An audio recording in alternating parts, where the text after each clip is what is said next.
I would like to start with or following up a little bit on your Henry comments, because China is a tough market. It's full of challenges, but it's also an interesting market. It's a market that you can hardly ignore. It may not be the right market for you, but it's something that you should at least understand the basics of it. That's why we're here today, and I'm very happy to see the high participation of companies into this session. And I would like also to follow up on the statistics that Elaine showed on the screen, because if we take a look at that, it paints a green picture with all these decrease in the exports from the EU. But I would also like to make a comment on that, trying to add some nuance to it, because the decrease is mostly on the wine sector and the pork sector, that were the two largest exports from the EU. And in the case of pork, it was a little bit of a situation due to the African swine fever outbreaks in China that depleted the local production. Therefore, they imported a lot from Europe, but that is now back to a more, let's say, normal and structural amount of exports. Still, they're very significant. In the case of wine, it's a tough industry. I'm not going to get into it, but I expect that it would at some point rebound, and maybe not to get to pre-COVID levels, but it will improve the performance in coming years. So when preparing the presentation, I tried to explain as simple as possible. So we don't have that much time. I wanted to simplify as much as possible so companies can get the key takeaways of what I want to explain. Okay, and this is what I came up with. It's not brilliant, but hopefully it does make the point across. Okay, so you have your products in Europe, and then you want, of course, to reach and to sell consumers in China. How can you make that happen? So, of course, you have the importers and distributors. You can find an importer and distributor that sells to either retail or general trade e-commerce. We're gonna see in a minute what that means, and retailers can then sell to these consumers and via e-commerce as well. Uh, the size of this is not random. So general trade is the vast majority of sales, but there is a tiny bar below that says cross-border e-commerce. Okay, I'm going to start explaining that because that seems to be the most simple and direct way. You get your products in Europe and you sell cross-border directly to the consumer. Sounds really good, but unfortunately, it's not so. Okay, I'm going to start with this so then we can focus on the parts that are most likely to be relevant for European SMEs. Okay, and this is important. I'm always going to be speaking from a SME point of view.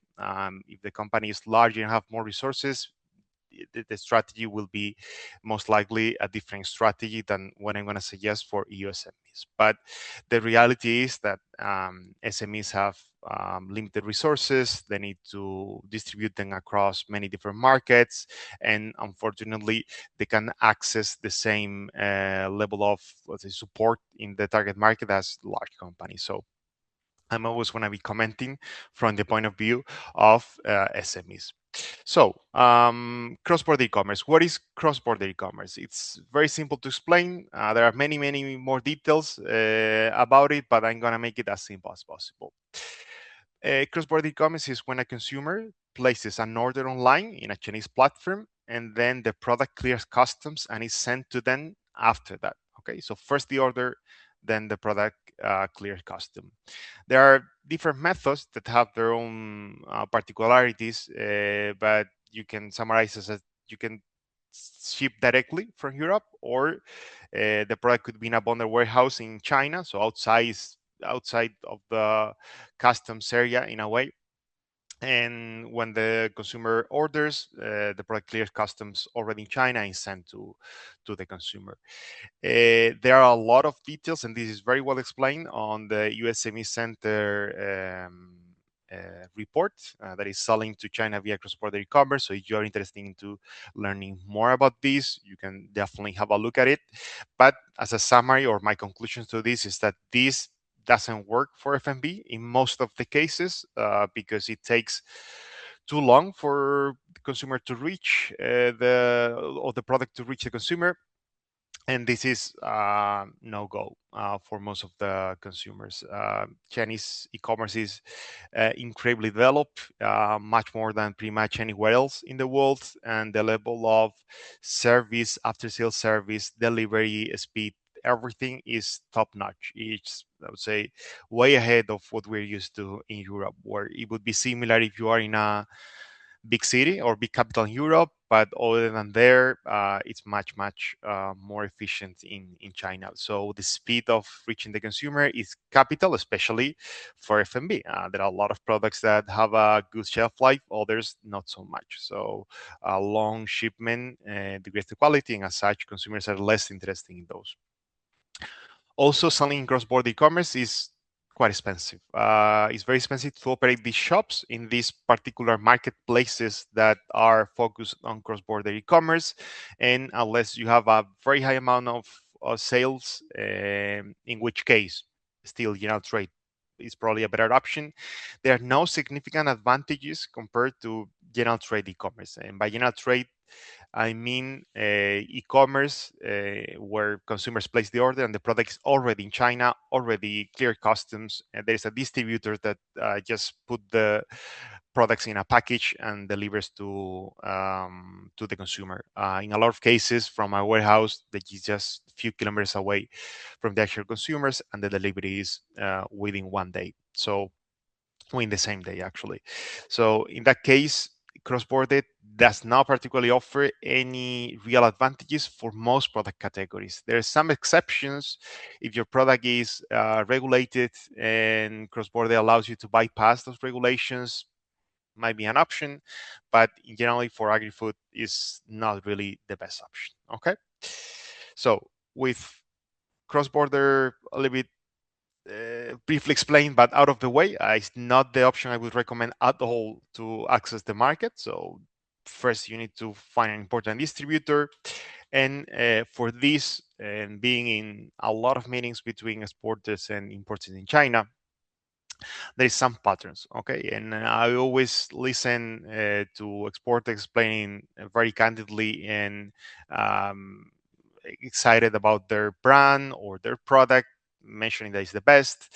And I'm not going to say this is not a good approach, but it cannot be the only approach. China is ultra competitive. So you have producers from your country, from the rest of the EU member states, from markets from all over the world. Elaine showed before where are the main audience for Chinese imports, and we have Brazil, we have Thailand, the US, we have Canada, a lot of European Union countries there too. But you can find all the competition in China. So when importers go to these meetings or have these talks and all they hear is the same story repeated over and over, it doesn't differentiate you from the rest. Okay, and of course you need to have your advantages compared to your competitors highlighted and build your unique selling points, but that shouldn't be enough. Okay, so there are a lot of parameters that importers use to decide who to buy from and what product specifically to buy. So we have the origin and the price. These are major factors. Price elsewhere, but origin, particularly in China, is also very important. We have the packaging and the image of the product, whether they like it or not, whether they consider it premium or not.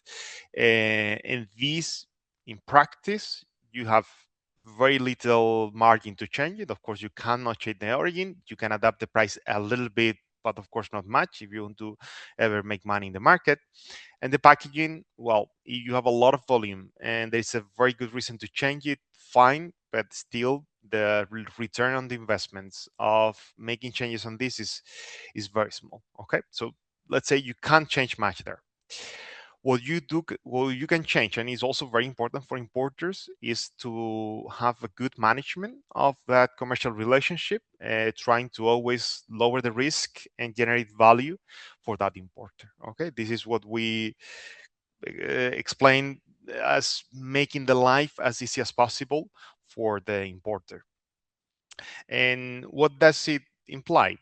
You can make the life easier for the importer when they're buying your products by being already registered in Cipher, by understanding how the market works with the resources that you have available.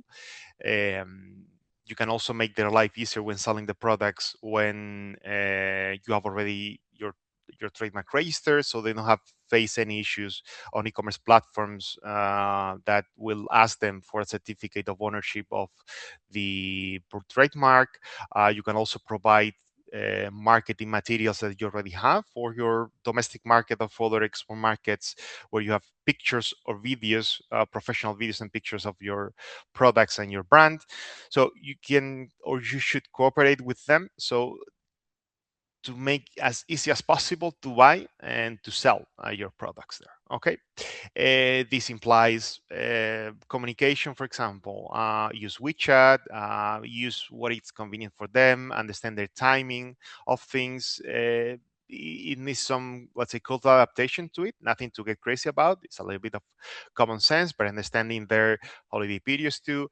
This, that sounds common sense. We see that this where 90% of the companies fail. They spend a lot of money going to a trade show, and they make good contact, and then they may go to another trade shows, and then they have the business cards with the emails, follow up by email 3 weeks later. These seldom work. So you go there, and between a company that does that and a company that has their WeChat account, follows up immediately after the meeting, sending the product catalog, follow-ups next day with whatever conversation they couldn't finish during the trade show, and then provides all the information the importer needs, that's going to be a much better signal for the importer to go ahead and buy from you instead of somebody else that will also be a good brand, will also have a good competitive price, will also have good features, but it's very difficult to differentiate your agri-food product in other aspects, but in management is where you can make the difference. Okay. But as I said before, you are an SME. You don't have a team in China. You can't really have somebody there that speaks Chinese every time, all year round. You can't get access to a lot of insights that companies that are in the market and going to all the activities there can get. That's true. But also, you bring other value. Your product will be probably more unique. Can position in a different way. Can maybe give exclusive rights for certain channel or certain geographical area to the importer. So you still have your advantages compared to bigger brands.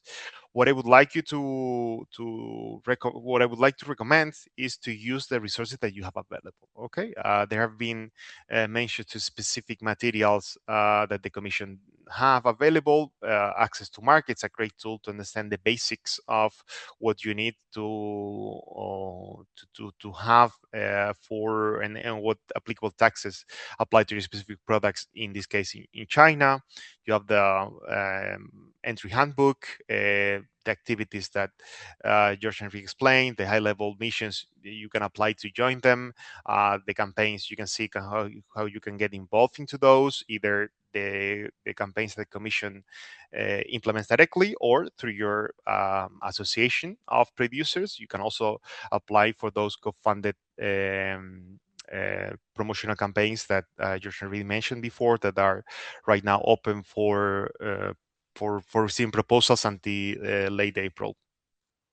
And also, the Commission runs the China IP SME Help Desk, which is a great resource to understand how trademark registration works, which is something that we encourage before you actually go to the market. Unfortunately, there are a lot of trademark quotas in China, and it's a profitable business. So if you go to a trade shows without your registered trademark, it's very possible that somebody will just register your trademark, and China is a first to file market for IP registration. Therefore, they will own your brand, and probably if you're an SME, your products in the future, because you will need to create a separate brand for this. This for larger companies is more simple, but for SMEs it gets very challenging.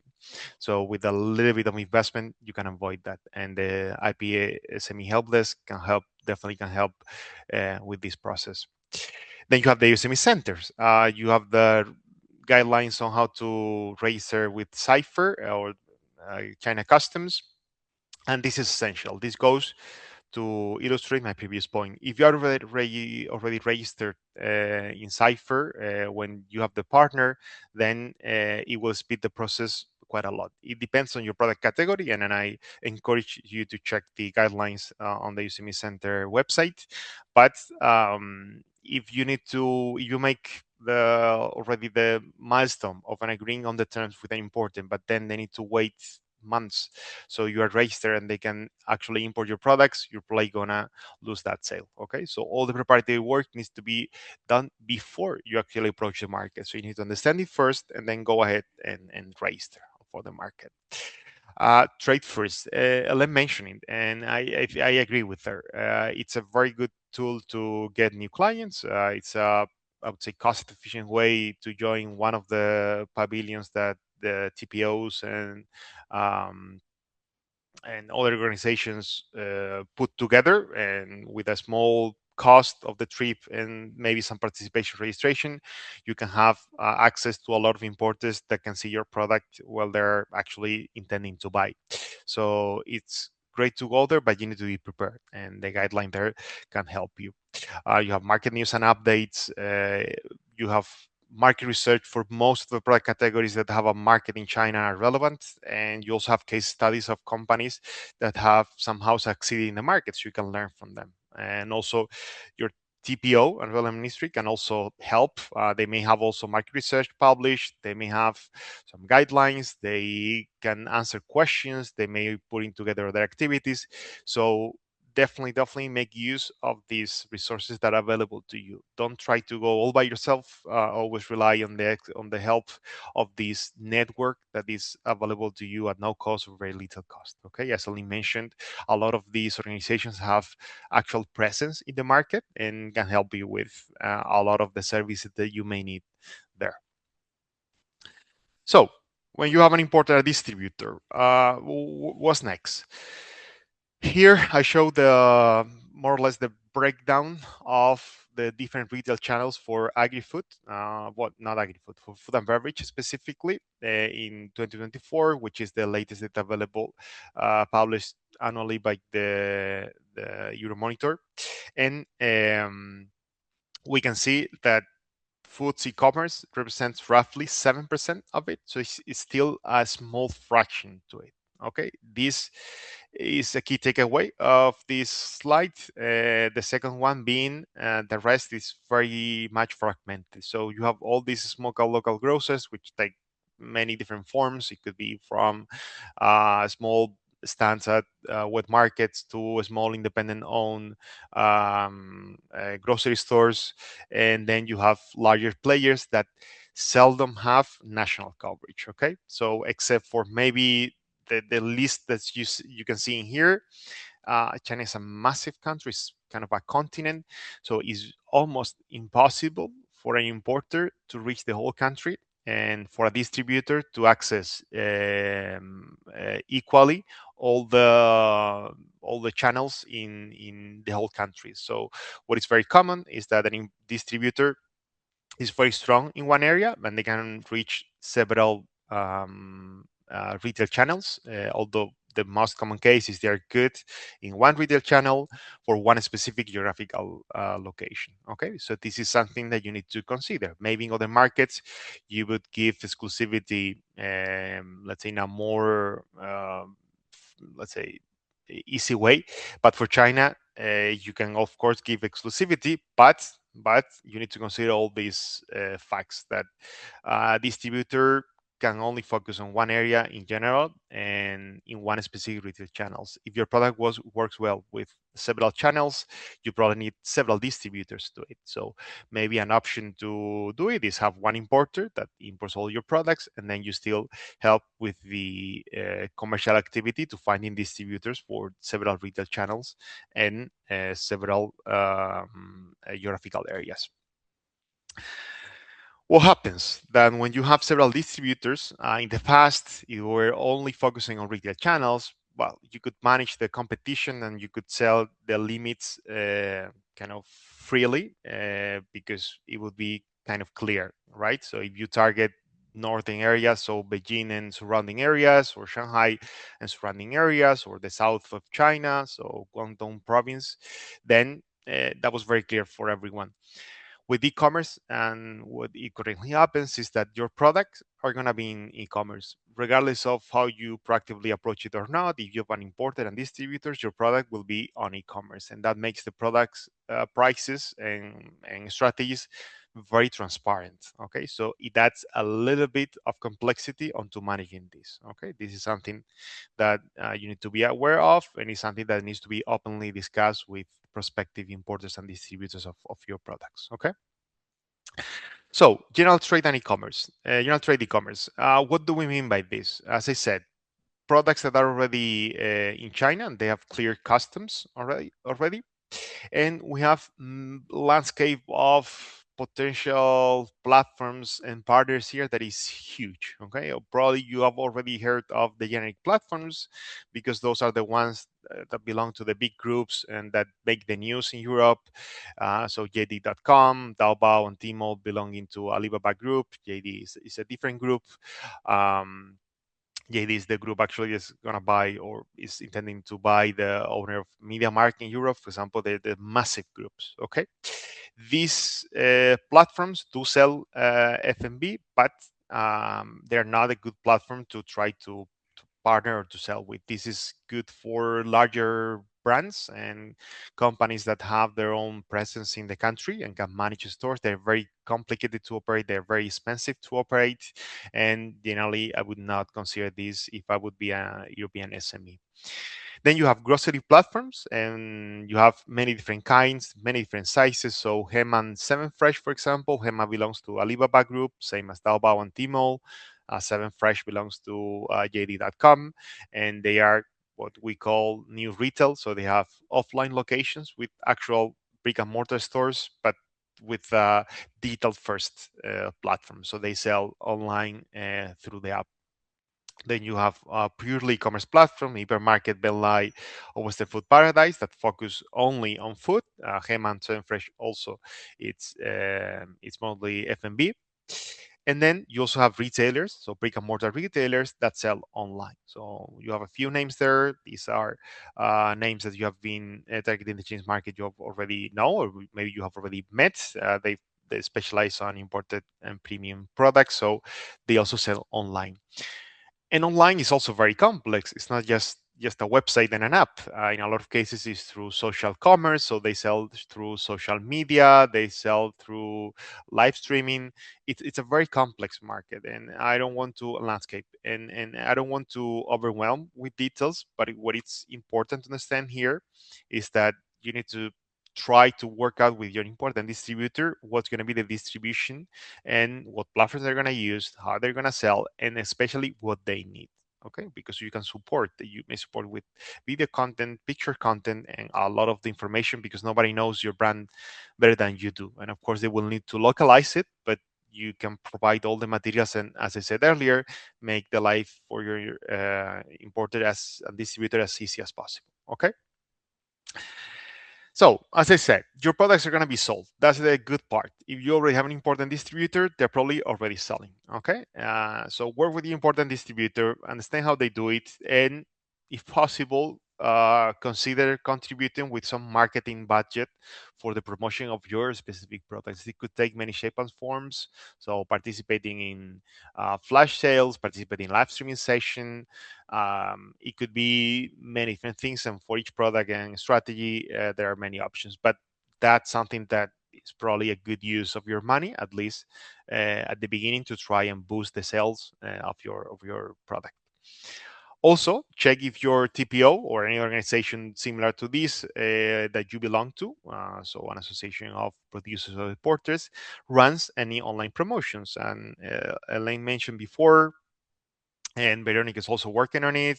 We have the country pavilions, which are great idea, and you have probably heard about those because there was especially a period of time in which the big platforms were pushing a lot for this in Europe, and they're a good idea. But we need to see and to manage expectations of those. Okay, there are many different models for this country pavilion. So we have the permanent country pavilion. So those could be either a shop in a general trade e-commerce platform, in, let's say, JD or Tmall. We have seen these for a number of years. They're very complex to operate. They are very expensive, and it's a bit hard to deal with different imports and distributors. They're usually a mess. We haven't seen success cases in this, and it's not because the countries didn't try. They did try a lot. For cross-border e-commerce, the same story. It's all of the issues, and especially the cross-border e-commerce doesn't work. So it adds one more pain point here. Okay, we have seen also examples here. There was a period in which there were several um, uh, mail companies in Europe that were setting up their own joint pavilions in Tmall, for example, Tmall Global, and they didn't work at all. Okay, for FMB. And then you have the temporary pavilions. So these are more kind of campaign-based 2-week, 1-month periods in which you get a lot of visibility. They're very easy to operate. They cost less, and of course, they have less sales because it's less time, and a lot of visibility because normally they go along with a marketing push. Okay, this is what it's already in the works, as Alan mentioned, and probably you hear about more about this in the recent future. Okay. And the good advantage also for companies joining this is that the product works and sells well during the promotion. Let's say a 1-month promotion, the platform will probably keep maintaining the listing and will allow for the distributor to make more sales there, ultimately creating a competitive advantage and a new channel for the exporter to sell in China. So my final slide is just to leave you with some, say, homework if you're interested in China, which is first, does your product category have a market in China? If you're selling, let's say, meat from a country or meat products with a country that doesn't have a bilateral protocol access that allow access to your to export from your market, then you don't have a market. You can't sell. You will need to contact your ministry to check if it's in the pipeline of approval, but then there is no need to go beyond here because you don't have market access. Second question, if you have market access, do your specific products have a market in China? And this goes from the regulatory point of view because market access is for product categories, but most of them the specific categories for specific products. So not all meat products get approved, depending on the animal origin, the production method. There are a lot of aspects that need to be checked from the regulatory point of view. But also on the commercial side, that's the market. Is the market interested in your product? And for that, you may need to check the market report that EU SME Centre have available. There are certain resources I explained before. Then what distribution channels make more sense for your product? You based on what we briefly explained today, you need to, of course, learn more about this, but what does it make for your product? How do you see your product working? And if it's in different retail channels, that you may need to adjust your strategy, having one or more importers, several distributors going to one region or to several regions. That also affects the strategy for selling your products in the country. And lastly, how you will optimize the different channels. Are you going to have one distributor taking care of one area? Are you going to have one distributor taking care of several areas or several channels? Are you going to have a one importer and multiple distributors, etc., etc.? So that will depend a lot on how much resources you can allocate to the market, how successful you're going to be in your initial approach. There are a lot of aspects, but these are questions that you need to answer before actually selling to clients in China and customers.